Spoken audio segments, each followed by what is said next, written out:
1 Samuel chapter 14. Now a detachment of Philistines had gone out to the pass at Michmash. One day Jonathan, son of Saul, said to his young armor-bearer, "Come, let's go over to the Philistine outpost on the other side." But he did not tell his father. Saul was staying on the outskirts of Gibeah under a pomegranate tree in Migron. With him were about 600 men, among whom was Ahijah, who was wearing an ephod. He was the son of Ichabod's brother Ahitub, son of Phinehas, the son of Eli, the Lord's priest in Shiloh. No one was aware that Jonathan had left. On each side of the pass that Jonathan intended to cross to reach the Philistine outpost was a cliff. One was called Bozez and the other Seneh. One cliff stood to the north toward Michmash, the other to the south toward Geba. Jonathan said to his young armor-bearer, "Come, let's go over to the outposts of those uncircumcised men. Perhaps the Lord will act in our behalf.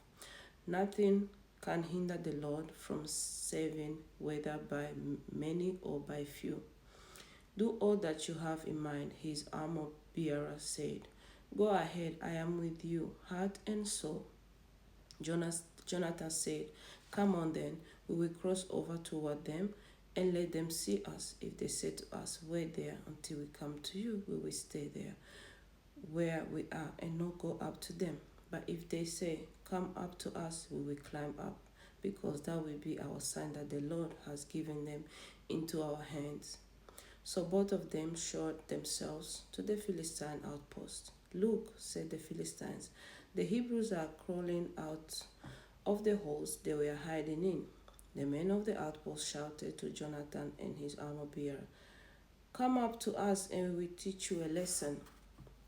So Jonathan said to his armor-bearer, "Climb up after me. The Lord has given them into the hand of Israel." Jonathan climbed up, using his hands and feet, with his armor-bearer right behind him. The Philistines fell before Jonathan, and his armor-bearer followed and killed behind him.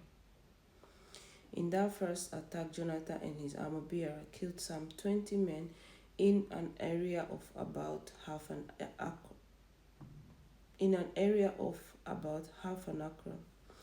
Then panic struck the whole army, those in the camp and field, and those in the outposts and raiding parties, and the ground shook.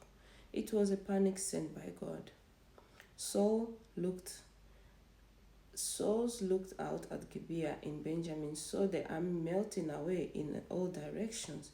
Then Saul said to the men who were with him, "Master the forces and see who has left us." When they did, it was Jonathan and his armor-bearer who were not there. Saul said to Ahijah, "Bring the ark of God." At that time it was with the Israelites. While Saul was talking to the priest, the tumult in the Philistine camp increased more and more. So Saul said to the priest, "Withdraw your hand." Then Saul and all his men assembled and went to the battle. They found the Philistines in total confusion, striking each other with their swords. Those Hebrews who had previously been with the Philistines had gone up with them to their camp, went over to the Israelites who were with Saul and Jonathan. When all the Israelites who had hidden in the hill country of Ephraim heard that the Philistines were on the run, they joined the battle in hot pursuit. So on that day, the Lord saved Israel, and the battle moved on beyond Beth Aven. Now the Israelites were in distress that day because Saul had bound the people under an oath, saying, "Cursed be anyone who eats food before evening comes, before I have avenged myself on my enemies." So none of the troops tasted food. The entire army entered the woods, and there was honey on the ground. When they went into the woods, they saw the honey oozing out, yet no one put his hand to his mouth, because they feared the oath. But Jonathan had not heard that his father had bound the people with the oath. So he reached out the end of the staff that was in his hand and dipped it into the honeycomb. He raised his hand to his mouth, and his eyes brightened. Then one of the soldiers told him, "Your father bound the army under a strike oath, saying, 'Cursed be anyone who eats food today.' That is why the men are faint." Jonathan said, "My father has made trouble for the country. See how my eyes brightened when I tasted a little of this honey. How much better it would have been if the men had eaten today some of the plunder they took from their enemies. Will not the slaughter of the Philistines have been even greater?" That day, after the Israelites had struck down the Philistines from Michmash to Aijalon, they were exhausted. They pounced on the plunder and took in sheep, cattle, and calves. They butchered them on the ground and ate them, together with the blood. Then someone said to Saul, "Look, the men are sinning against the Lord by eating meat that has blood in it."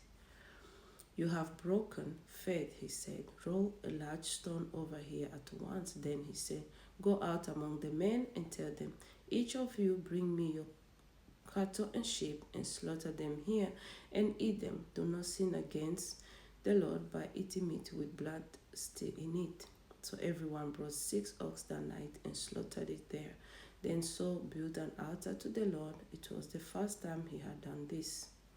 Saul said, "Let us go down and pursue the Philistines by night and plunder them till dawn, and let us not leave one of them alive." "Do whatever seems best to you," they replied. But the priest said, "Let us inquire of God here." So Saul asked God, "Shall I go down and pursue the Philistines? Will you give them into Israel's hand?" But God did not answer him that day. Saul therefore said, "Come here, all you who are leaders of the army, and let us find out what sin has been committed today. As surely as the Lord who rescued Israel lives, even in the guilt lies with my son Jonathan, he must die." But not one of them said a word. Saul then said to all the Israelites, "You stand over there. I and Jonathan my son will stand over here. Do what seems best for you," they replied. Then Saul prayed to the Lord, the God of Israel, "Why have you not answered your servants today? If the fault is in me or my son Jonathan, respond with Urim. But if the men of Israel are at fault, respond with Thummim." Jonathan and Saul were taken by lot, and the men were cleared. Saul said, "Cast the lot between me and Jonathan my son." And Jonathan was taken. Then Saul said to Jonathan, "Tell me what you have done." So Jonathan told him, "I tasted a little honey with the end of my staff, and now I must die." Saul said, "May God deal with me, be it ever so severely, if you do not die, Jonathan."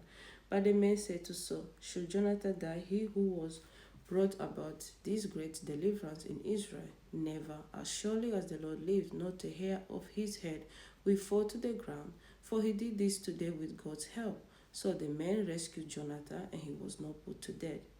Then Saul stopped pursuing the Philistines, and they withdrew to their own land.